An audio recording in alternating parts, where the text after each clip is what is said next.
नमस्कार मित्रों, बेहद महत्वपूर्ण विषय पर आज हम चर्चा करने जा रहे हैं। ध्यान और धैर्य से ये वीडियो देखें सुने। हम ये दावा कर रहे हैं कि जिस विषय पर हम चर्चा करने जा रहे हैं अभी तक संभवतः किसी ने भी चर्चा नहीं की होगी। ये हमारा दावा है। अगर की है तो आप हमें वो लिंक भेजें कि ये देखिए, आप जो कह रहे हैं आपने खुद कहीं से पढ़ लिख के किया। ये काफ़ी ब्रेन स्टॉर्मिंग, मस्तिष्क मंथन, जिसे लोग रिसर्च कहते हैं, तो उसके द्वारा हमारा स्वतः अध्ययन के द्वारा ये निष्कर्ष है जो हम प्रस्तुत करने जा रहे हैं। इस धरा पर, इस पृथ्वी पर श्रेष्ठतम अगर कोई जीव है तो वो मनुष्य है।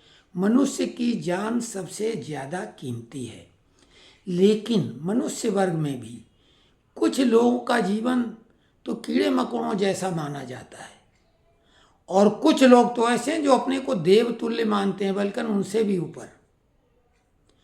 तो उनकी सुख सुविधा के लिए 50% से अधिक लोग लगे रहते हैं रात दिन सिर्फ 2 जून की रोटी के लिए, पेट की भूख मिटाने के लिए।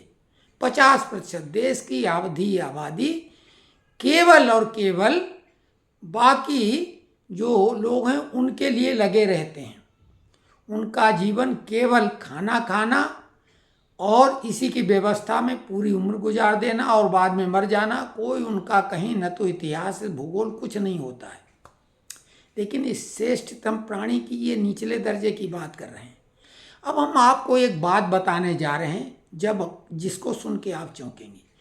इस देश में 567 अभयारण्य हैं और 106 राष्ट्रीय उद्यान। आप कहेंगे इसमें और उस जीवों का क्या मतलब? ये जो अभयारण्य और वन्य उद्यान हैं, राष्ट्रीय वन्य उद्यान, इनमें विभिन्न जीव जंतुओं को सुरक्षित रखा जाता है जो विलुप्त हो रहे हैं। यही नहीं, नदियों में भी घड़ियाल, मगरमच्छ को भी, उनके लिए भी सेंचुरी बनी हुई, पक्षियों के लिए भी बनी हुई। तो आप ये समझ लो कि आए दिन आप रोड पर मगरमच्छ, शेर, चीता, भालू और आदमियों को, उनके बच्चों को वो मार देते हैं। लेकिन अगर कोई व्यक्ति उस शेर, चीता, भालू, मगरमच्छ को मार दे अपनी जान का खतरा मान के, तो उसको जेल में ठूस दिया जाएगा और कड़ी सजा मिलेगी और जुर्माना भी होगा। ये समझ लो आप। तो ये जो तथाकथित कुछ बड़े लोग हैं जो कि गरीबों के मसीहा अपने को बोलते रहते हैं, विशेषकर नेता वर्ग में, अपने मनोरंजन के लिए वो राष्ट्रीय उद्यान और अभयारण्य उन्होंने बना रखे हैं। आम आदमी को कोई शेर, चीता, भालू को देखने की आवश्यकता नहीं। अगर है तो फिर जू काफ़ी है भाई। चिड़ियाघर काहे के लिए? चिड़ियाघर में वही जानवर रखो और देख लो। लेकिन आप राष्ट्रीय उद्यान और अभयारण्य के नाम पर जो खतरनाक जानवरों को, शेर, चीता, भालू, तेंदुआ, इन सबको रखते हैं और वो बस्तियों में घुस जाते हैं। वहाँ पर वो आदमियों पर हमला करते हैं, उनके बच्चों पर हमला करते हैं, उनके पशुओं को शिकार बना लेते हैं और वो उनको मार भी नहीं सकते हैं। लेकिन हम आज जानवरों की बात क्यों करने लगे? हम जानवरों की बात नहीं कर रहे हैं। हम ये कह रहे हैं कि 567 और प्लस 106, तो 673 ऐसे क्षेत्र हैं जो 2% भारत की भूभाग के बराबर हैं। वो खतरनाक जानवरों के लिए संरक्षित और सुरक्षित हैं। उसी प्रकार जब आज़ाद भारत हुआ था, जिसको आज़ाद कहा जाता है, अब वो आज़ाद हुआ था या अलग तरह की गुलामी आ गई? उस समय भी 565 टुकड़े इस देश के किए जाने वाले थे। खैर वो एक अलग चैप्टर है, लेकिन हम ये कह रहे हैं कि 673 से ज़्यादा भारत में ऐसे अन्य जो आबादी वाले क्षेत्र हैं, मनुष्य जहाँ रहते हैं, वहाँ इससे भी अधिक जगह ऐसी हैं जो उन अभयारण्य और वन्य उद्यान जैसे हैं, कि जैसे कि अभयारण्य जहाँ निर्भय होकर रह पाएँ। तो निर्भय रह के कौन जानवर रह पाएंगे? जो खूंखार जानवर हैं, वो भी जब बुढ़े हो जाते हैं तो उन्हीं के साथ ही उनको मार देते हैं। तो कुल मिला के शेर अगर हैं तो हिरन, खरगोश या छोटे मोटे जो अन्य या शाकाहारी जो पशु हैं, क्या वो निर्भय हो के वहाँ उस जंगल में रह रहे हैं क्या? नहीं ना। तो जो मांसाहारी जीव हैं, जिनकी शिकार की आदत, वो किसका शिकार बनाते? उसी जंगल में रहने वाले लोगों के लिए। तो वो अभयारण्य केवल उन खतरनाक लोगों के लिए है।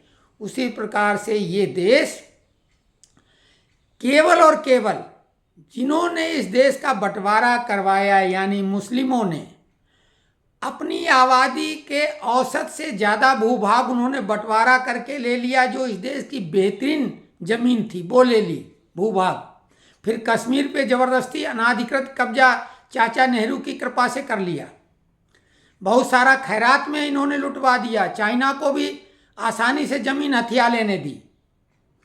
उसके साथ में जो मुस्लिम पाकिस्तान जाने चाहिए थे, अंबेडकर ने भी जिनको कहा था कि इनको यहाँ जब तक ये कंप्लीट ट्रांसफ़र नहीं होगा हिंदू और मुस्लिमों का, तब तक अमन चैन नहीं आएगा।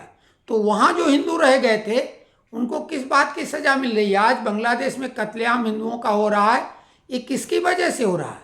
ये गांधी और नेहरू की वजह से तो हो रहा ना भाई। आपको बंटवारा जब धर्म के नाम पे करना था तो वो आबादी का ट्रांसफ़र भी तो होना चाहिए था।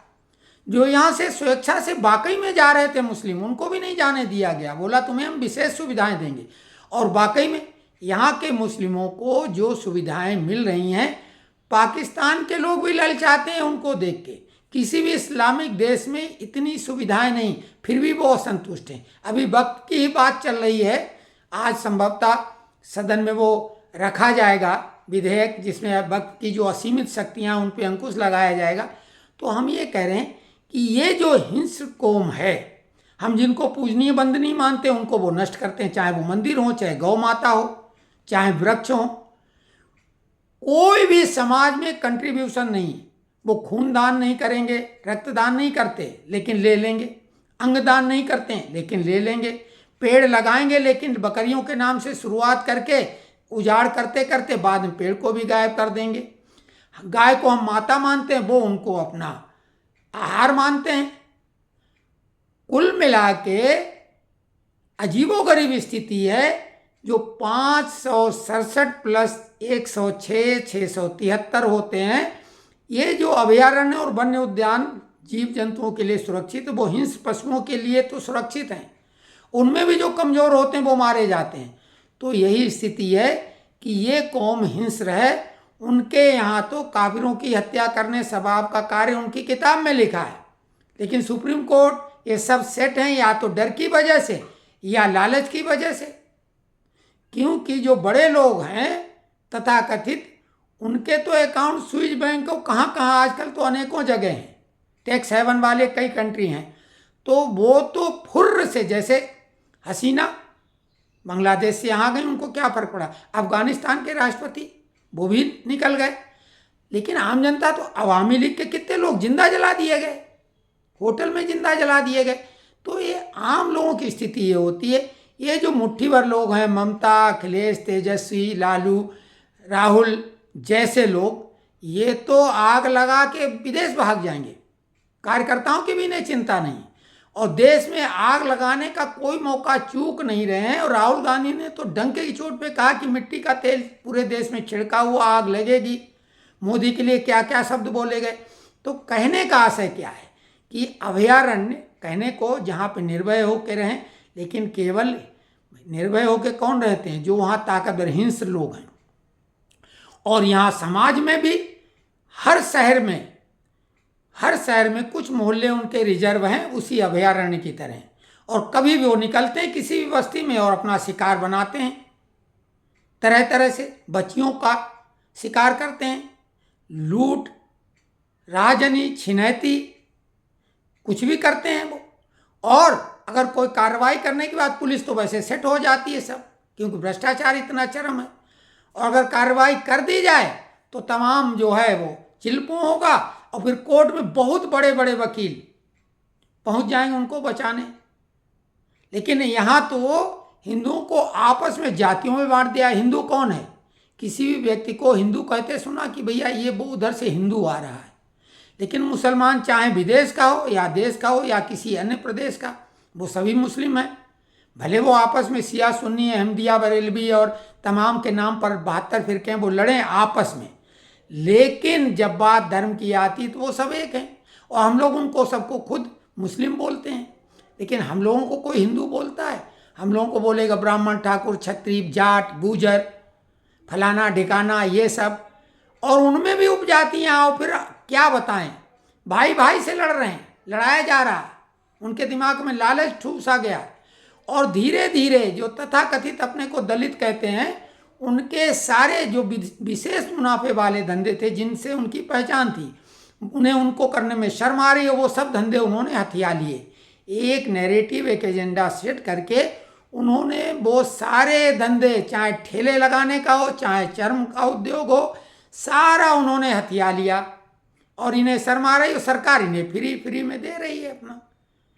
तो कुल मिला के ये जो राष्ट्रीय उद्यान या फलाना उद्यान है, भाई आप जू बनाओ ना, और इन उद्यानों में ये जो गोवंश या आवारा पशु हैं इनको छोड़ो ना। ये उस जंगल में अपने खाएंगे, पिएंगे, रहेंगे, किसी का किसी को नुकसान नहीं करेंगे। इनको वहाँ छोड़ दो ना आप। और वहाँ जंगल की तरफ अगर कोई आदमी जाए तो उसके ऊपर एक्शन होना चाहिए, और उसे अगर चेतावनी के बाद भी नहीं माने तो उसको बिल्कुल देखते ही गोली मार देने का आदेश होना चाहिए। नहीं तो वहाँ से भी गोवंश को लेने के लिए ये लोग तो जाएंगे। तो कुल मिला के समाज में भी दिक्कत नहीं होगी। और जो पशु प्रेमी, जिनको शेर, चीता, भालू जो भी देखना, गीदड़ जो भी देखना है, जू बनाओ ना आप। एक हर शहर में एक जू बना दो, क्या दिक्कत है, वो बना दो। लेकिन ये जो जंगल हैं, इनमें ये जो आवारा पशु तथाकथित हैं, इनको छुड़वाओ। और ये जो बस्तियों में अभयारण्य बने हुए हैं मुस्लिमों के, उनको तो समाज से प्रोटेक्शन मिला हुआ, कानून से भी, क्योंकि जराइम पेशा जिसकी कमाई ही लूटपाट, छिनैती, दंड फंद इस तरह की है, तो वो तो पुलिस को बहुत आसानी से सेट कर लेगा। लेकिन जो रात दिन मेहनत करके आपस में कंपटीशन, प्रतिस्पर्धा, टांग खींचो, ये सब हिंदुओं में है। तो उनमें तो कोई, वो तो बिल्कुल, क्या उनके बारे में कहा जाए, जैसे संतरा नहीं होता भगवा कलर का, क्यों हिंदुओं को भगवा का अंदर छीलो, सब अलग अलग कली कली कर दिया गया है। तो कुल मिला के ये सरकार से हमारा कहना, भैया ये अभयारण्य किसके लिए बने? और अगर बनते हैं और कोई शेर, चीता, भालू, कोई भी हिंस पशु जंगल का, आपके अभयारण्य या राष्ट्रीय उद्यान का किसी भी व्यक्ति को नुकसान करता है या उसके पशु को करता है, तो उससे व्यक्ति को तो 1 करोड़ रुपया और पशु का मुआवजा कम से कम जितनी उसकी कीमत है उससे दुगनी मिलनी चाहिए।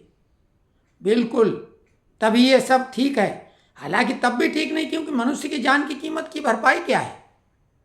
तो कुल मिला के ये सब सिगुफेबाजी, फालतू, एक बकवास टाइप की बात है। आप बहुत बड़ा विशाल जू बनाओ जिसमें देखने जाने वाले भी सुरक्षित, जानवर भी सुरक्षित, उन्हें खुराक भी मिलती रहेगी। और इन वनों का उपयोग ये जो आवारा पशु, आवारा बंदर, यानी जो बंदर बहुत आ गए हैं, इनको सबको पकड़ के वहाँ छुड़वाओ, वो वहाँ अपने रहें और समाज भी सुरक्षित रहे। और जो जानवर समाज में पाले जाएं, उनको हर जानवर के गले में जिस तरीके से आधार कार्ड होता है, उसके मालिक का डिटेल होना चाहिए फिक्स। और अगर जानवर आवारा कहीं पहुंचता है तो उसके मालिक पर एक्शन हो। जैसे कि समाज में कुत्ते हैं, आवारा कुत्तों को पकड़ के भी वहीं छोड़ो, और जो कुत्ते पालतू हैं उनमें पहचान होना चाहिए। और अगर किसी के पालतू कुत्ते के द्वारा किसी को बाइट किया जाता, काटा जाता है, तो उस मालिक पर सख्त कार्रवाई होना चाहिए। कई केस कुत्तों के भी हो चुके हैं। तो ये हमारा एक अपनी सोच है, किसको अच्छी लगी, किसको बुरी लगी, किसी को खराब लगी, किसी को बकवास लगी, वो खुल के कमेंट्स करें ताकि हम अगली अपनी जो सोच है उसको एक वीडियो की शक्ल दे पाएँ। धन्यवाद।